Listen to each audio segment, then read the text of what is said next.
자, 배움을 사랑하고 늘 본질을 꿰뚫고자 하시는 여러분, 정말 환영합니다. 오늘 이 해설에서는요, 서구의 비판이론과 동양의 철학적 신학이 만나서 우리 현대 사회의 도덕적 위기를 어떻게 치유할 수 있을지 아주 흥미롭고 장엄한 지적 여정을 한번 떠나보려고 합니다.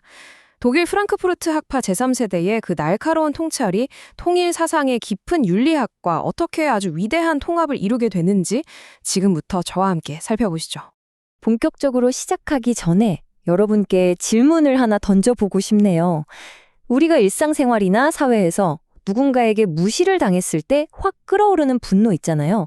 그게 과연 단순히 경제적으로 뭔가 손해를 보았기 때문일까요? 아니면 잃어버린 사랑과 존중, 그러니까 우리의 그 귀중한 존엄성을 되찾고자 하는 훨씬 더 깊은 내면의 절규일까요? 한번 상상해 보시면서 따라와 주시면 좋겠습니다. 오늘 우리가 함께 살펴볼 로드맵입니다. 도덕적 위기 진단에서 출발해서요, 이성을 넘어선 심정의 발견, 인정투쟁과 사단칠정의 조화, 분배와 인정의 융합, 그리고 최종 목적지인 심정문화까지 이렇게 5단계로 쭉쭉 나아가 보겠습니다. 네, 그럼 첫 번째 섹션, 도덕적 위기와 진화하는 비판이론입니다. 현대 철학이 도대체 우리 사회의 갈등을 어떻게 진단해 왔는지 그 배경 무대부터 한번 쫙 세팅해 보겠습니다. 프랑크푸르트 학파가 어떻게 진화해 왔는지 한번 추적해 볼까요? 먼저 1세대인 호르크하이머와 아도르노는 모든 걸 단순한 수단으로 전락시키는 도구적 이성을 강하게 비판했죠. 그다음 2세대 하버마스는 토의와 대화를 강조한 의사소통 이성을 훌륭한 대안으로 제시했습니다. 자, 그런데 여기서 위르겐 하버마스의 제자들로 구성된 3세대에 이르면 이야기가 좀 달라집니다. 악셀 호네트나 낸시 프레이저 같은 학자들은 차가운 합리성이나 단순히 말을 섞는 의사소통만으로는 뭔가 턱없이 부족하다는 걸 깨달은 거예요. 그래서 이들은 단순한 사회 비판을 넘어서 고통받는 현실 속 우리 인간을 치유해줄 더 깊고 근원적인 규범적 토대와 도덕적 동력을 아주 치열하게 모색하기 시작합니다. 자, 이제 두 번째 섹션으로 넘어가서 이성을 넘어선 심정, 즉 궁극의 규범적 토대에 대해 이야기해보죠. 제3세대가 그토록 애타게 찾았던 그 해답에 대해 통일사상은 정말 놀랍고도 신선한 대안을 제시합니다. 통일사상의 관점에서 딱 놓고 보면요, 인간의 양심과 도덕을 받쳐주는 가장 궁극적인 토대는 차가운 합리성이나 이성이 절대 아닙니다. 바로 하나님의 심정, 영어로는 heart라고 하죠. 바로 여기에 뿌리를 두고 있다는 거예요. 이 심정은 우리 내면, 즉 성상의 가장 깊은 곳에서 뿜어져 나오는 아주 찬란한 코어이자 말하자면 가장 강력한 엔진 같은 겁니다. 우리가 타인과 아주 깊이, 진정으로 연결되게 만드는 가장 본질적인 동력이 바로 이것인 거죠. 여기서 아주 중요한 문장이 하나 나오는데요. 통일사상에서는 심정을 가리켜 사랑을 통하여 기쁨을 얻고자 하는 억누를 수 없는 정적인 충동이라고 말합니다. 아, 정말 멋진 표현 아닌가요? 비판이론의 철학자들이 폭력과 소외에 맞서 싸울 도덕적 동력을 찾으려고 그토록 했었잖아요. 통일사상은 바로 이 폭발적인 사랑의 원동력인 심정이야말로 부조리한 세상을 확 치유하고 참된 사회정의를 세우게 하는 가장 근원적인 출발점이라고 강력하게 주장하는 겁니다. 그럼 세 번째 섹션, 인정투쟁과 사단칠장으로 넘어가 보겠습니다. 서양의 비판이론이 동양의 도덕 철학과 어떻게 만나는지 제대로 보여주는 대목이죠. 서구의 사회학적 이론과 동양의 도덕적 지혜가 얼마나 완벽하게 딱 겹쳐지는지 한번 보시겠어요? 악셀 호네트는 인간이 제대로 된 한 명의 주체로 성장하려면 사랑, 권리, 연대라는 세 가지 형태의 인정을 꼭 받아야 한다고 강조했습니다. 자, 통일사상에서도요, 인간은 하나님의 형상을 닮은 절대적이고 고귀한 존재, 즉 개성진리체라고 봅니다. 그렇기 때문에 누군가에게 무시당하면 그 존엄성을 되찾기 위해 당연히 분노하고 투쟁하게 되는 거죠. 그런데 놀랍게도 이 투쟁의 형태가 우리 내면의 도덕적 그릇인 사단, 즉 인, 의, 예신이 발현되는 과정과 기가 막히게 일치합니다. 예를 들어 사랑에 결핍되면 인을 갈망하게 되고 권리가 무시당하면 의의 분노로 나타나는 시기죠. 정말 신기하지 않나요? 타인에게 무시당했을 때 우리의 존엄성을 회복하려고 하는 그 거칠고 강렬한 투쟁의 에너지 누구나 느껴보셨을 겁니다.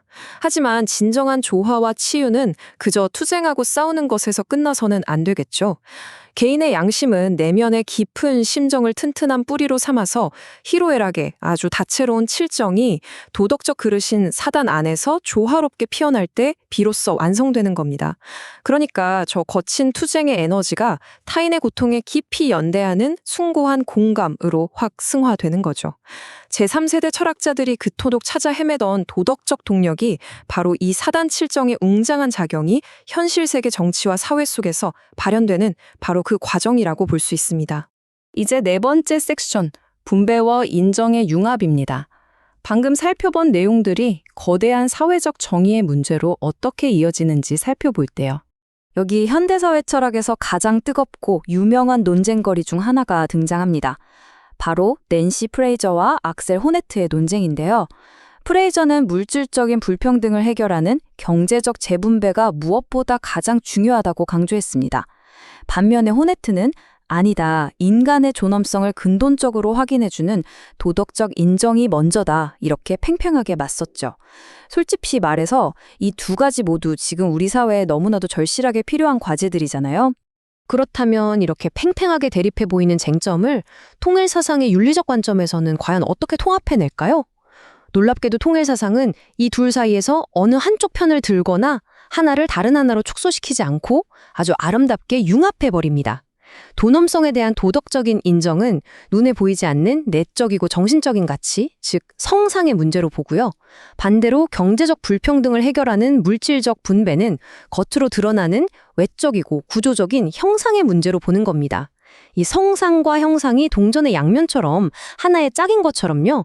진정한 의미의 정의라는 건 결국 심정을 중심에 딱 두고 물질적인 풍요인 분배와 인간 존엄성인 인정이 동시에 든든하게 보장되는 공생, 공영, 공의주의의 평화세계에서만 비로소 완성될 수 있다는 겁니다. 자, 드디어 마지막 다섯 번째 섹션, 심정 문화와 평화로운 세계입니다. 비판 이론과 통일 사상이 융합되어서 다다르는 궁극적인 종착지를 한번 확인해 보시죠.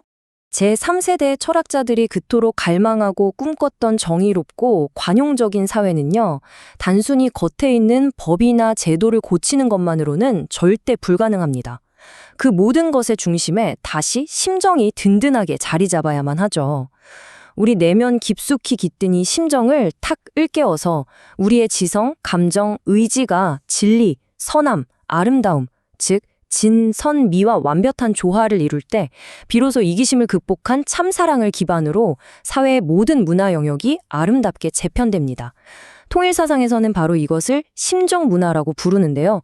결국 이 내면의 온전한 회복이 없이는 아무리 훌륭한 사회 구조적 진보가 있더라도 진정한 실천적 지혜를 얻을 수는 없다는 의미입니다. 정리해볼까요? 비판 이론의 그 냉철한 이성은 통일 사상의 따뜻한 심정과 사단 칠정을 만나서 아주 위대한 대통합을 이뤄냅니다. 진정한 정의라는 건요, 구조적으로 공정하게 잘 굴러가는 사회와 더불어서 서로의 가치를 온전히 인정해주는 따뜻한 내면을 반드시 필요로 하거든요. 자, 여러분은 어떠신가요? 오늘 하루 타인을 향해 여러분 내면에 있는 사단 칠정 중 어떤 그릇을 듬뿍 사랑으로 채워서 흘려보내시겠습니까? 깊은 여운을 남기는 이 질문과 함께 오늘 해설은 여기서 마무리하겠습니다. 끝까지 함께해 주셔서 정말 감사합니다.